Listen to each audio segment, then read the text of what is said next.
नमस्कार, good morning my students. कैसे आप सभी? आशा उम्मीद करता हूँ आप सभी स्वस्थ होंगे, मस्त होंगे और ज़बरदस्त तरीके से अपनी पढ़ाई में व्यस्त होंगे। माय डियर स्टूडेंट्स, सबसे पहले तो आप सभी को रामनवमी की हार्दिक शुभकामनाएं। भगवान श्री राम का जन्मोत्सव है आज के दिन। भगवान श्री राम का जन्मोत्सव है आज। और आज रामनवमी के इस अवसर पर हम आपके लिए लेकर आए हैं बीएसटीसी के लिए महत्वपूर्ण इम्पोर्टेंट क्लास से। और इसके 125 प्रश्न हम आपके लिए लेकर आए रामनवमी स्पेशल पर, जो कि मोस्ट इम्पोर्टेंट होने वाली है बीएसटीसी 2026 के लिए प्रश्न।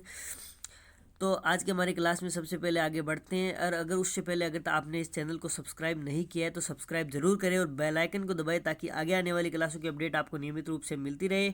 भगवान राम आपके उज्जवल भविष्य को और उज्जवल बनाए, इस यही कामना के साथ बढ़ते हैं आज की क्लास में हम आगे। तो आज का जो हमारे प्रश्न है, आज का हमारा पहला प्रश्न जो है वो ये है कि निम्न में से कौन से लोक देवता पंचपीर में शामिल नहीं है। कि इनमें से कौन से लोक देवता है जो पंचपीर में शामिल नहीं है दोस्तों? तो वो तेजाजी महाराज, लोक देवता तेजाजी महाराज है जो पंचपीर में शामिल नहीं है दोस्तों। बाकी ये तीनों पंचपीर में शामिल है।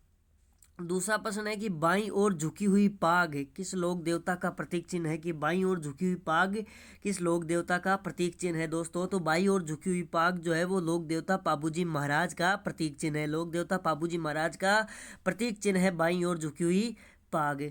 मारवाड़ का कुंभ किस लोक देवता के मेले को कहते हैं? तीसरा प्रश्न है कि मारवाड़ का कुंभ किस लोक देवता के मेले को कहते हैं? तो my dear students, Ramdev ji का मेला जो भाद्रपद शुक्ल द्वितीया से भाद्रपद शुक्ल एकादशी तक बढ़ता है उसे मारवाड़ का कुंभ कहते हैं। रामदेव जी के मेले को मारवाड़ का कुंभ कहते हैं।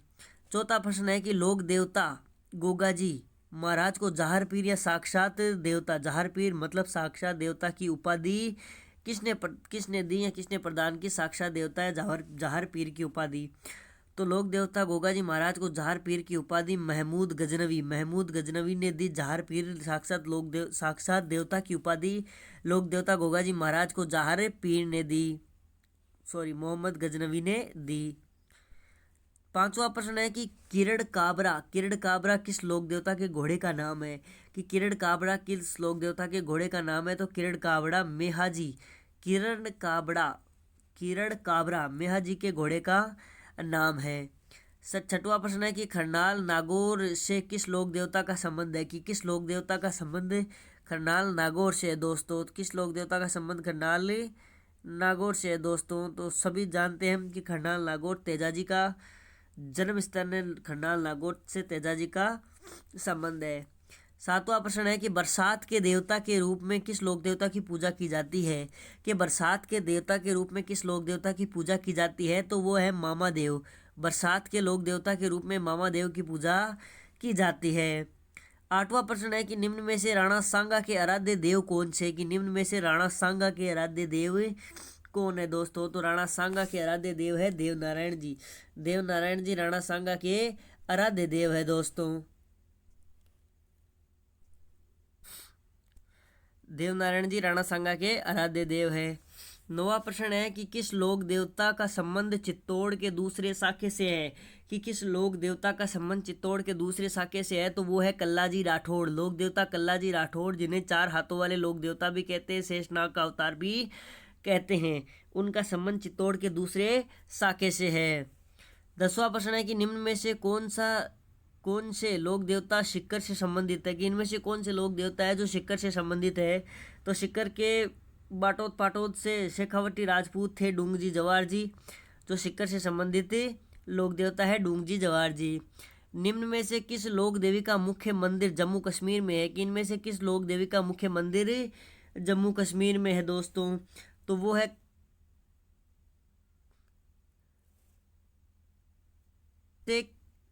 कि निम्न में से किस लोक देवी का मुख्य मंदिर जम्मू कश्मीर में है? तो वो है ज्वाला माता का मुख्य मंदिर जम्मू कश्मीर में है। अगला प्रश्न है कि चूहों की देवी किस लोक देवी का उपनाम है? चूहों की देवी किस लोक देवी का उपनाम है? तो चूहों की देवी करणी माता का उपनाम है। लोक देवी करणी माता का उपनाम है चूहों की देवी। अगला प्रश्न है कि उष्टवाहिनी देवी किस लोक देवी का उपनाम है? कि उष्टवाहिनी देवी किस लोक देवी का उपनाम है दोस्तों? तो उष्टवाहिनी देवी कि उष्टवाहिनी देवी किस लोक देवी का नाम उपनाम है, तो वो है सारिका माता। सारिका माता का उपनाम है उष्टवाहिनी देवी। अगला प्रश्न है चौकदुआ की खेजड़बेर राय भवानी किस लोक देवी का उपनाम है, कि खेजड़बेर राय भवानी किस लोक देवी का उपनाम है, तो वो है लटियाल माता। लटियाल माता का उपनाम है खेजड़बेर राय भवानी। अगला प्रश्न है कि गोट मांगलोद नागौर का संबंध किस लोक देवी से है, तो गोट मांगलोद नागौर का संबंध दधिमती माता से है। दधिमती माता से गोट मांगलोद नागौर का संबंध है। 16वां प्रश्न है कि मधुमक्खियों की देवी किस लोक देवी का उपनाम है, कि मधुमक्खियों की देवी किस लोक देवी का उपनाम है, तो मधुमक्खियों की देवी जीण माता का उपनाम है। जीण माता का उपनाम है मधुमक्खियों की देवी। 17वां प्रश्न है कि थार की वैष्णो देवी किस लोक देवी का उपनाम है। थार की वैष्णो देवी, तो थार की वैष्णो देवी सैनिकों की देवी, तन्नोट माता को कहते हैं, रुमाल की देवी। राजस्थान में त्योहारों की शुरुआत किस त्योहार से मानी जाती है। राजस्थान में त्योहारों की शुरुआत किस त्योहार से मानी जाती है दोस्तों, तो राजस्थान में त्योहारों की शुरुआत तीज से मानी जाती है। तीज से राजस्थान में त्योहारों की शुरुआत मानी जाती है। अगला प्रश्न है कि कृष्ण जन्माष्टमी किस तिथि को मनाई जाती है। हाँ, कि कृष्ण जन्माष्टमी किस तिथि को मनाई जाती है दोस्तों, कि कृष्ण जन्माष्टमी किस तिथि को मनाई जाती है, तो कृष्ण जन्माष्टमी किस तिथि को मनाई जाती है, तो कृष्ण जन्माष्टमी मनाई जाती है भाद्रपद कृष्ण अष्टमी को। भाद्रपद कृष्ण अष्टमी को कृष्ण जन्माष्टमी मनाई जाती है। अगला प्रश्न है 20वां प्रश्न की सप्तऋषियों की पूजा किस त्योहार पर की जाती है, कि सप्तऋषियों की पूजा जो किस त्योहार पर किया जाती है, तो सप्तऋषियों की पूजा की जाती है ऋषि पंचमी के दिन। ऋषि पंचमी के दिन सप्तऋषियों की पूजा की जाती है दोस्तों। ऋषि पंचमी के दिन सप्तऋषियों की पूजा की जाती है। 21वां प्रश्न है कि राजस्थान में ऊंट महोत्सव, कि राजस्थान में ऊंट महोत्सव कहाँ मनाया जाता है, तो राजस्थान में ऊंट महोत्सव बीकानेर में मनाया जाता है। राजस्थान के बीकानेर में ऊंट महोत्सव मनाया जाता है। 22वां प्रश्न है कि राजस्थान में पतंग महोत्सव कहाँ मनाया जाता है, कि राजस्थान में पतंग महोत्सव कहाँ मनाया जाता है दोस्तों, तो राजस्थान में पतंग महोत्सव जयपुर में मनाया जाता है। राजस्थान के जयपुर में पतंग महोत्सव मनाया जाता है दोस्तों। अगला प्रश्न है कि राजस्थान में थार महोत्सव कहाँ मनाया जाता है, कि राजस्थान में थार महोत्सव कहाँ मनाया जाता है, तो राजस्थान के बाड़मेर में थार महोत्सव मनाया जाता है। अगला प्रश्न है कि राजस्थान में गणगौर महोत्सव कहाँ मनाया जाता है, तो राजस्थान की राजधानी जयपुर में गणगौर महोत्सव मनाया जाता है।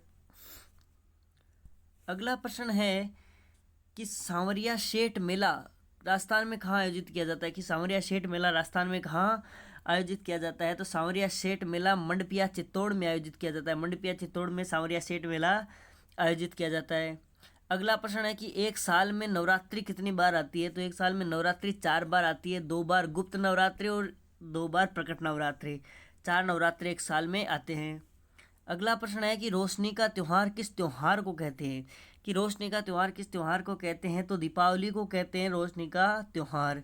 अगला प्रश्न है तीर्थों का मामा किसे कहते हैं। तीर्थों का मामा किसको कहते हैं, तो तीर्थों का मामा कहते हैं पुष्कर अजमेर को। पुष्कर अजमेर को तीर्थों का मामा कहते हैं।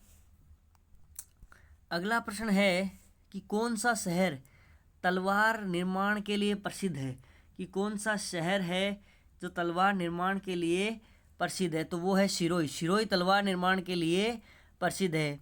अगला प्रश्न है कि राजपूताने के किस राज्य ने सर्वप्रथम अकबर की अधीनता स्वीकार की, तो राजपूताने का जो आमेर है, आमेर ने सबसे पहले राज्य अकबर की अधीनता स्वीकार की।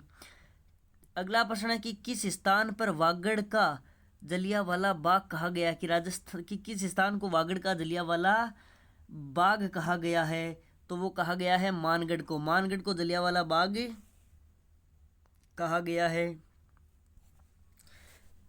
अगला प्रश्न है कि किसने जैसलमेर में पटवा हवेलियों का निर्माण करवाया, कि किसने जैसलमेर में पटवा हवेलियों का निर्माण करवाया, तो वो है गुमानमल। गुमानमल ने पटवा हवेलियों का निर्माण करवाया।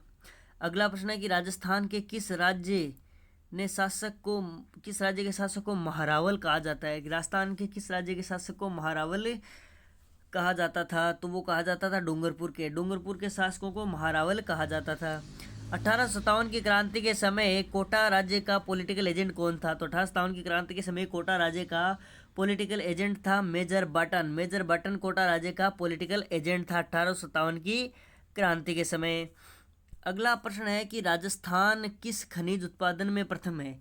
कि राजस्थान किस खनिज उत्पादन में प्रसिद्ध है, तो प्रथम है, तो राजस्थान चांदी खनिज उत्पादन में प्रथम है। अगला प्रश्न है कि निम्नलिखित में से कौन सा पशु मेला नहीं है। निम्नलिखित में से कौन सा पशु मेला नहीं है, तो रामदेवरा पशु मेला नहीं है, रामदेवरा पशु मेला नहीं है। कि किसे 1974 में ब्लू पोट्री के लिए पद्मश्री का पुरस्कार मिला। कि किसे 1974 में ब्लू पोट्री के लिए पद्मश्री पुरस्कार मिला, तो वो मिला कृपाल सिंह शेखावत को। कृपाल सिंह शेखावत को ब्लू पोट्री के लिए पद्मश्री पुरस्कार मिला। बम नृत्य किस स्थान से संबंधित है। कि बम नृत्य किस स्थान से संबंधित है, तो बम नृत्य भरतपुर से संबंधित है, भरतपुर से संबंधित है बम नृत्य। अगला प्रश्न है कि मारवाड़ रो परगना री विगत के लेखक कौन है। कि मारवाड़ रे परगना की विगत री लेखक कौन है, तो उसके लेखक है नैणसी, उनके लेखक है नैणसी। अगला प्रश्न है कि कर्णदोरा नामक आभूषण औरतों द्वारा पहना जाता है। कर्णदोरा नामक आभूषण है जो औरतों द्वारा कमर में पहना जाता है। कर्णदोरा नामक आभूषण औरतों द्वारा कमर में पहना जाता है। राजपूत चित्रशैली किस शैली राजपूत चित्रशैली की किस शैली से निहाल चंद संबंधित था। कि राजपूत चित्रशैली शैली की किस शैली से निहाल चंद संबंधित था, तो वो था किशनगढ़ चित्रशैली से संबंधित था। सूफी संत संत हिमुद्दीन की किस स्थान से संबंधित है। सूफी संत हमीबुद्दीन किस स्थान से संबंधित है, तो वो नागौर से संबंधित है, नागौर से संबंधित है। अगला प्रश्न है कि अजरक छापा या अजरक प्रिंट, कि अजरक छापा या अजरक प्रिंट कपड़े के दोनों ओर छापना किस स्थान की विशेषता है। दोनों ओर छापना किस स्थान की विशेषता है, तो वो बाड़मेर की विशेषता है। सुमेलन कीजिए इनमें सही कौन सा है। जयपुर ढूंढाड़, जोधपुर मरु, उदयपुर मेवाड़। उपयुक्त सभी तीनों सही है। किस दुर्ग को सोनार दुर्ग कहा गया। किस दुर्ग को सोनार दुर्ग कहा गया। कि किस दुर्ग को सोनार दुर्ग कहा गया, तो वो कहा गया जैसलमेर के दुर्ग को। जैसलमेर के दुर्ग को सोनार दुर्ग कहा गया। राजस्थान में 1857 की क्रांति का विद्रोह सर्वप्रथम कहाँ से प्रारंभ हुआ, तो राजस्थान में 1857 की क्रांति का विद्रोह सर्वप्रथम नसीराबाद से प्रारंभ हुआ। अगला प्रश्न है कि मेवाती बोली किस क्षेत्र में बोली जाती है। कि मेवाती बोली किस क्षेत्र में बोली जाती है, तो मेवाती बोली जाती है अलवर भरतपुर धौलपुर। अलवर भरतपुर धौलपुर में मेवाती बोली बोली जाती है। अगला प्रश्न है कि गोरबंद किस पशु का श्रृंगार गोरबंद से किस पशु का श्रृंगार किया जाता है, तो गोरबंद से ऊंट का श्रृंगार किया जाता है, गोरबंद से। अगला प्रश्न है कि भैंस की नस्ल कौन सी। इनमें से भैंस की नस्ल कौन सी है, तो भैंस की नस्ल है मुर्राह। मुर्राह भैंस की नस्ल है इसमें। अगला प्रश्न है कि पर्यटकों का मुख्य आकर्षण जगमंदिर राजप्रसाद कहाँ स्थित है। जगमंदिर राजप्रसाद कहाँ स्थित है, तो वो जोधपुर में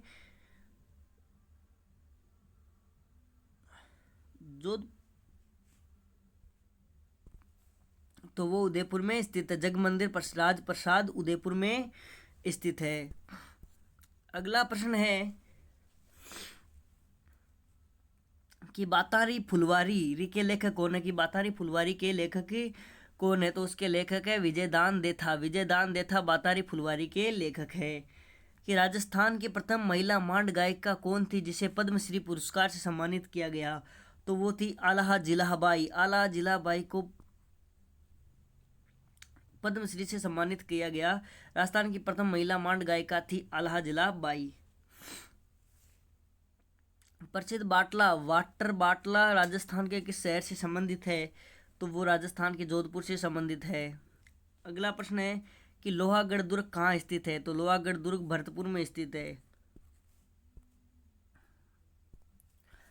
अगला प्रश्न है कि स्त्रियों द्वारा किया जाने वाला तेरहताली नृत्य किस जाति द्वारा किया जाता है, तो वो किया जाता है कामड़ जाति की महिलाओं द्वारा। कामड़ जाति की महिलाओं द्वारा तेरहताली नृत्य किया जाता है।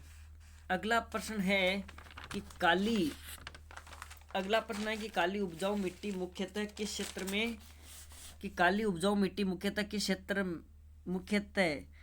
भौतिक विभाग की विशेषता है। कि काली उपजाऊ मिट्टी मुख्यतः किस भौतिक विभाग की विशेषता है तो वो है दक्षिणी पूर्वी पठारी बाग। दक्षिणी पूर्वी पठारी बाग की विशेषता है। अगला प्रश्न है कि राजस्थान में मानसून का जुआ किसे कहते हैं? तो राजस्थान में मानसून का जुआ कृषि को कहते हैं। कृषि को मानसून का जुआ कहते हैं। अगला प्रश्न है कि धौली गंगा परियोजना किस राज्य में स्थापित की गई? कि धौली गंगा परियोजना किस राज्य में स्थापित की गई? तो वो की गई उत्तराखंड में। उत्तराखंड में स्थापित की गई।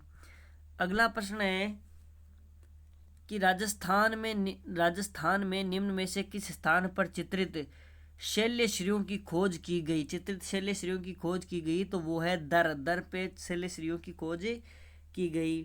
अगला प्रश्न है कि राज्य निर्वाचन आयोग द्वारा अक्टूबर 2019 में नगर निगम पार्षद के चुनाव हेतु अधिकतम चुनाव खर्च सीमा कितनी निर्धारित की गई? तो वो की गई 2.5 लाख, मतलब 2.5 लाख रुपए की गई। अगला है कि राजस्थान का कौन सा राष्ट्रीय उद्यान प्रवासी पक्षी साइबेरियन क्रेन के लिए जाना जाता है? तो वो जाना जाता है केवलादेव राष्ट्रीय घना पक्षी विहार या केवलादेव राष्ट्रीय उद्यान।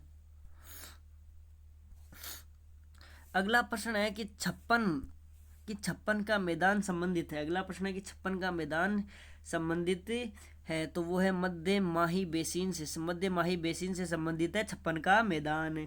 अगला प्रश्न है कि साहित्यिक रचना पग फेरों के रचयिता थे। साहित्यिक रचना पग फेरों के रचयिता थे तो वो थे मणि मधुकर इसके पग फेरों के रचयिता थे। अगला प्रश्न है कि जयपुर मेट्रो की ट्रैक गेज कितनी है? जयपुर मेट्रो की ट्रैक गेज कितनी है? तो वो है 1435 mm। 1435 mm जयपुर मेट्रो की गेज है।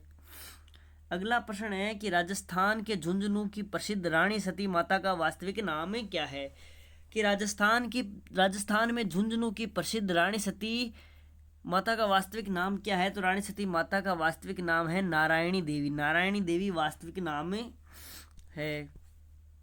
अगला प्रश्न है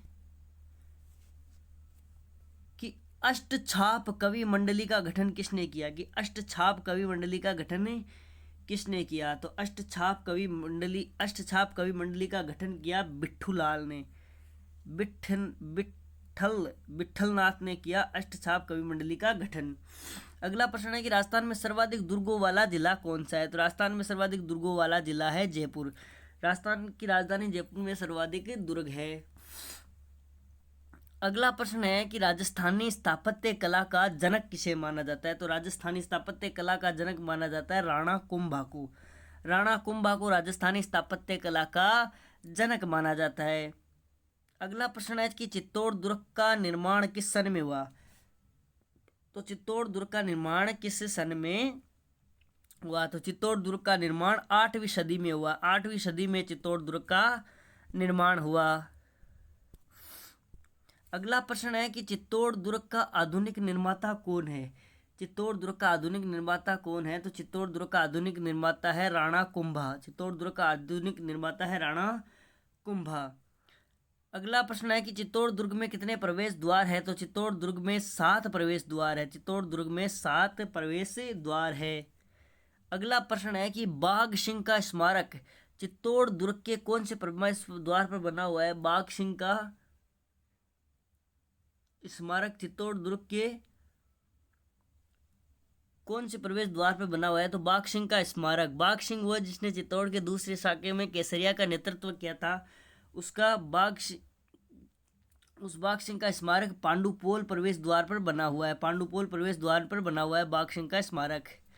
अगला प्रश्न है कि चित्तौड़ दुर्ग के प्रथम प्रवेश द्वार का नाम क्या है? चित्तौड़ दुर्ग के प्रथम प्रवेश द्वार का नाम क्या है? तो चित्तौड़ दुर्ग के प्रथम प्रवेश द्वार का नाम है पांडुपोल।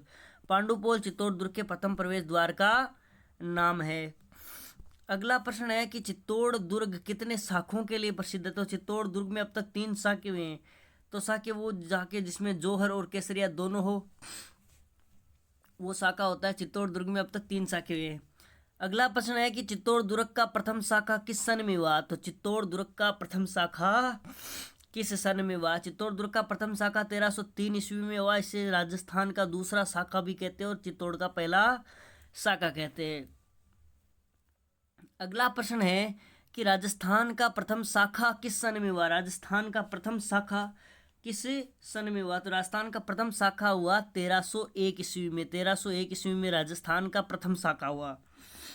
अगला प्रश्न है कि चित्तौड़ दुर्ग में स्थित विजय स्तंभ का निर्माता कौन है। कि चित्तौड़ दुर्ग में स्थित विजय स्तंभ का निर्माण किसने करवाया।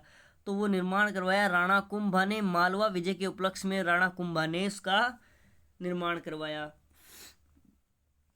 अगला प्रश्न है कि चित्तौड़ दुर्ग कि चित्तौड़ के विजय स्तंभ की लंबाई कितनी है। तो चित्तौड़ के विजय स्तंभ की लंबाई 122 फीट है। चित्तौड़ के विजय स्तंभ की लंबाई 122 फीट है।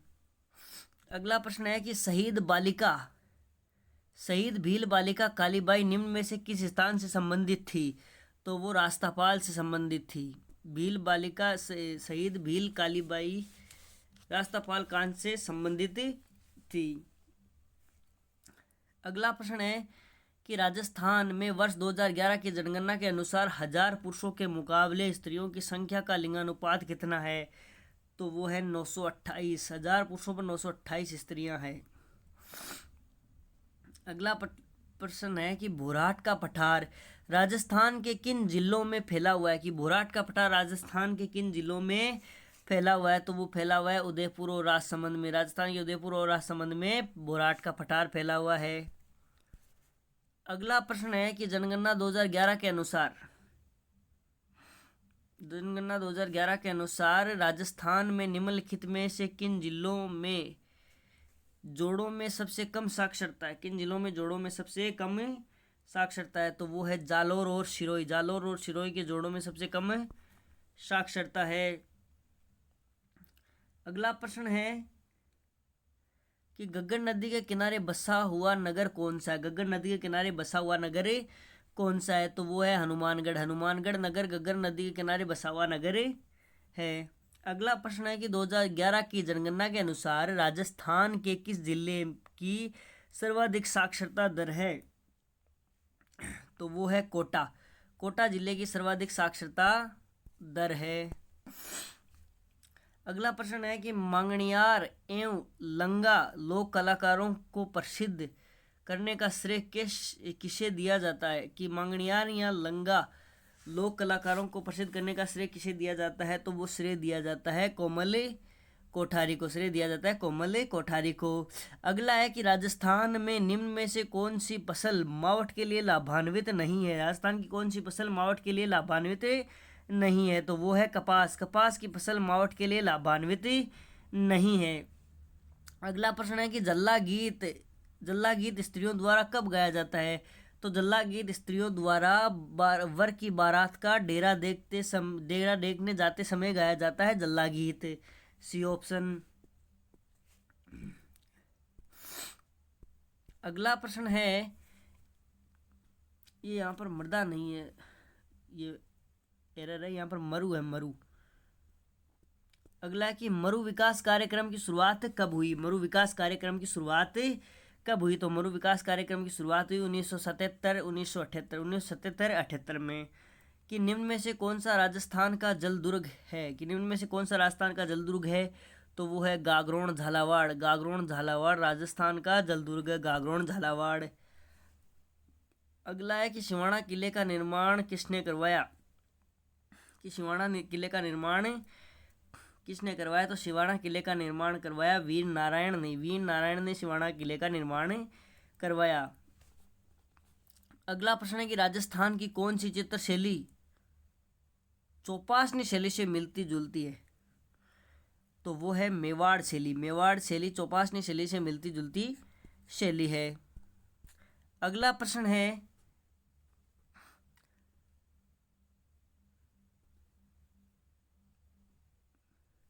कि पिछवाई पेंटिंग्स कौन सी शैली से संबंधित है। कि पिछवाई पेंटिंग्स कौन सी शैली से संबंधित है। तो वो है नाथ द्वारा शैली से संबंधित है पिछवाई पेंटिंग्स। अगला है कि राजस्थान का कौन सा शहर सफ़ेद शहर के नाम से जाना जाता है। कि राजस्थान का कौन सा शहर सफ़ेद शहर के नाम से जाना जाता है। तो वो है उदयपुर। उदयपुर सफ़ेद शहर के नाम से जाना जाता है। अगला प्रश्न है कि राजस्थान में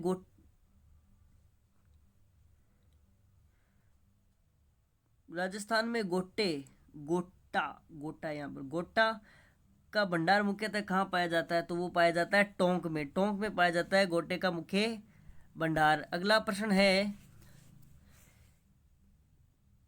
कि राजस्थान के किन जिलों में खस घास पाई जाती है। राजस्थान के किन जिलों में खस घास पाई जाती है, तो वो पाई जाती है भरतपुर एवं सवाई माधोपुर में। भरतपुर एवं सवाई माधोपुर में खस घास पाई जाती है। अगला प्रश्न है कि जनगणना 2011 के अनुसार राजस्थान के किस जिले में न्यूनतम लिंगानुपात पाया गया, तो वो है धौलपुर। धौलपुर में लिंगानुपात न्यूनतम पाया गया। अगला है कि राजस्थान में, ये गोगुना नहीं, ये गोलियां, यहाँ पर गोलियां, गोलियां, गोलियां एवं हनोतियां के स्रोत है कि राजस्थान में गोलियां हनोतियां के स्रोत है, वो है तांबा के स्रोत है। अगला प्रश्न है कि राजस्थान में प्रथम विद्रोह कहाँ से शुरू हुआ। 28 की क्रांति का प्रथम विद्रोह राजस्थान में कहाँ से शुरू हुआ और कब शुरू हुआ, तो वो हुआ नसीराबाद से। 28 मई 1857 को नसीराबाद से शुरू हुआ। अगला प्रश्न है कि कालीबंगा का उत्खननकर्ता कौन है। कालीबंगा का प्रथम उत्खननकर्ता कौन है, तो वो है बीके थापर। वो है बीके थापर, उत्खनन करता है बीके थापर। अगला है, ये बर्ड सेंचुरी नहीं है, ये दर्रा वन्य जीव। दर्रा वन्य जीव कहाँ स्थित है, तो दर्रा वन्य जीव स्थित है कोटा में। दर्रा वन्य जीव कोटा में स्थित है। अगला प्रश्न है कि निम्नलिखित में से किस नृत्य के साथ झांझ नामक वाद्य यंत्र का प्रयोग किया जाता है, तो वो है कच्ची घोड़ी नृत्य। कच्ची घोड़ी नृत्य के साथ झांझ वाद्य यंत्र का प्रयोग किया जाता है। अगला प्रश्न है कि प्रसिद्ध अमर सागर जैन मंदिर राजस्थान के किस जिले में स्थित है, कि प्रसिद्ध अमर सागर जैन मंदिर राजस्थान के किस जिले में अवस्थित है, तो वो राजस्थान के जैसलमेर में अवस्थित है। अगला प्रश्न है कि ग्राम पंचायत का सचिव होता है। ग्राम पंचायत का सचिव होता है ग्राम सेवक। ग्राम पंचायत का सचिव होता है ग्राम सेवक। अगला प्रश्न है कि जोधपुर के घरों में प्राय कौन से रंग के घर दिखते हैं, तो वो नीला रंग के घर दिखते हैं। अगला प्रश्न है कि थार लिंक एक्सप्रेस एक अंतर्राष्ट्रीय रेलवे जो जोधपुर को कराची पाकिस्तान से जोड़ती है का भारतीय सीमा में कौन से रेलवे स्टेशन है, तो वो है मुनाबाव रेलवे स्टेशन। कि कौन सा शहर मंसूर या मलमल नामक महीन मलमल के लिए प्रसिद्ध है, तो वो है कोटा। मसूर या मलमल नामक महीन मलमल से प्रसिद्ध है कोटा। अगला है कि भारतीय राज्यों में राजस्थान किसका सबसे बड़ा उत्पादक है, तो वो है गवार का। राजस्थान गवार का सबसे बड़ा उत्पादक है। अगला प्रश्न है कि जस्ते की खान कहाँ पाई जाती है। जस्ते की खान कहाँ पाई जाती है, तो जस्ते की खान जावर में पाई जाती है। अगला प्रश्न है कि राजस्थान उच्च न्यायालय में स्वीकृत न्यायाधीशों की संख्या कितनी है। कि राजस्थान उच्च न्यायालय में स्वीकृत न्यायाधीशों की संख्या कितनी है, तो राजस्थान उच्च न्यायालय में स्वीकृत न्यायाधीशों की संख्या 50 है, जो कि है 1 + 49, एक मुख्य न्यायाधीश और 49 अन्य न्यायाधीश।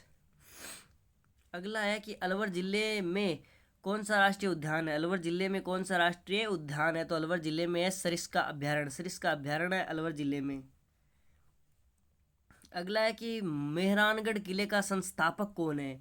कि मेहरानगढ़ किले का संस्थापक कौन है, तो मेहरानगढ़ किले का संस्थापक है राव जोधा मेहरानगढ़ किले का संस्थापक है।